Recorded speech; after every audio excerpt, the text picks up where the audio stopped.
Hey y'all, thanks for tuning in to Outdoor Indoor Texan. Today I'll be showing you how I like to cook a whole wild goose. If you went through the trouble of plucking a goose after one of your hunts and want to make a showstopper meal out of it, you've come to the right place.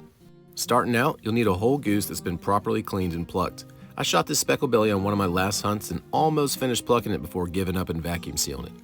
I'll clean up those last few pin feathers later, but first let's build a brine for our bird. Take a large mixing bowl or stock pot that the goose can fit in and simply add a quarter cup of kosher salt and then add water until your bird is completely submerged.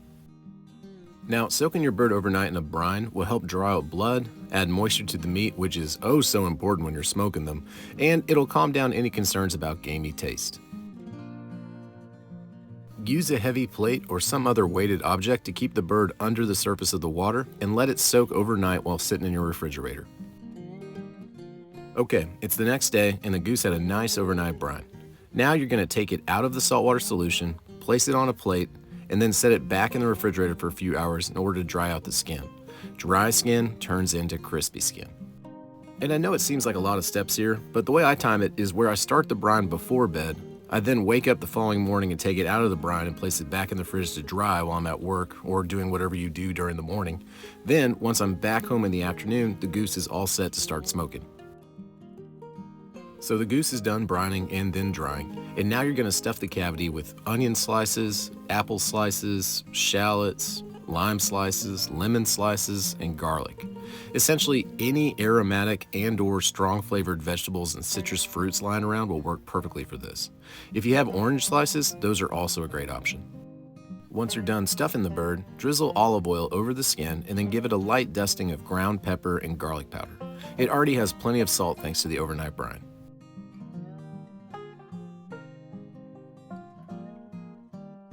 Our goose is brined, dried, stuffed, and rubbed. Now it's finally time to start cooking, so let's head outside and get started. I'm working with my trusty Big Green Egg for this one, but any smoker that can hold a temperature of 250 degrees Fahrenheit for hours on end should work just fine. You'll want to position the goose where it's not directly beneath your fire, also known as indirect cooking. And the smoke is provided by oak lump charcoal and a chunk or two of post oak that I mixed in. You're welcome to mess around with other various smoking woods to see what flavor you prefer.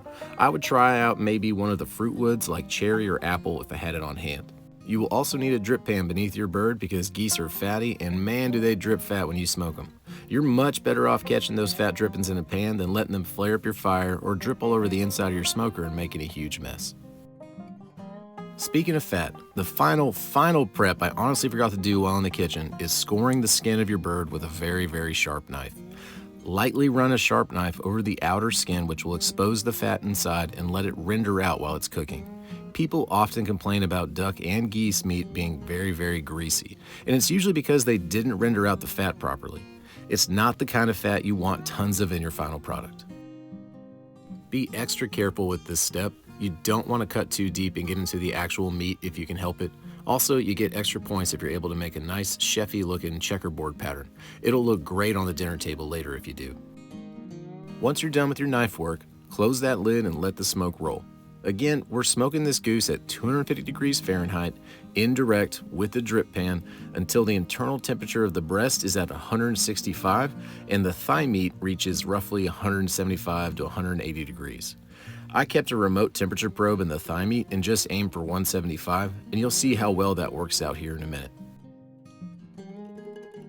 Okay, it's been almost exactly 3 hours and the goose has hit its internal temperature of 165 degrees in the breast and 180 degrees in the dark meat. Those checkerboard slices in the skin turned out great. They look good, the fat rendered out perfectly, and the skin ended up with a very nice crispy, crackly finish. Now, to be fully transparent, I did let my fire come up to about 300 degrees Fahrenheit for the last 10 or so internal temperature degrees. I'm sure that had something to do with the skin turning out so crispy. But if you follow this recipe to a T and the skin isn't quite right for you, you can always toss it in the oven on high broil for a few minutes to get similar results, or if you're really wanting to make a show, use a butane torch. After all that work and ending up with such a pretty bird, don't forget the all-important rule of letting it rest before you start carving. Give your goose a solid 15 to 20 minutes of rest time before diving in so the internal juices have a chance to redistribute. Once it's done resting, just carve your bird like a Thanksgiving turkey. You should have 2 beautiful crosshatched breasts and 2 drumsticks and thighs to enjoy. Just look at how pretty this cut of breast meat turned out. It looks more like a fancy honey-baked ham than a piece of goose.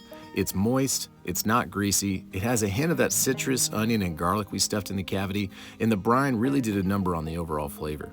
It's still clearly that rich and succulent goose meat that you'd expect, but not so overpowering that the uninitiated would be turned off by it. Honestly, it tastes a little like roast beef, especially with the cracked pepper and smoke flavors. Long story short, I served this to our 6-year-old daughter and she asked for seconds, so I'm calling this a win in our house.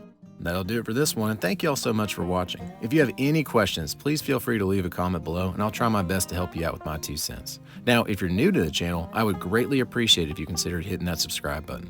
It doesn't cost you anything, it certainly helps keep me going, and you'll have access to countless recipes with more great content to come. All right, y'all, take care.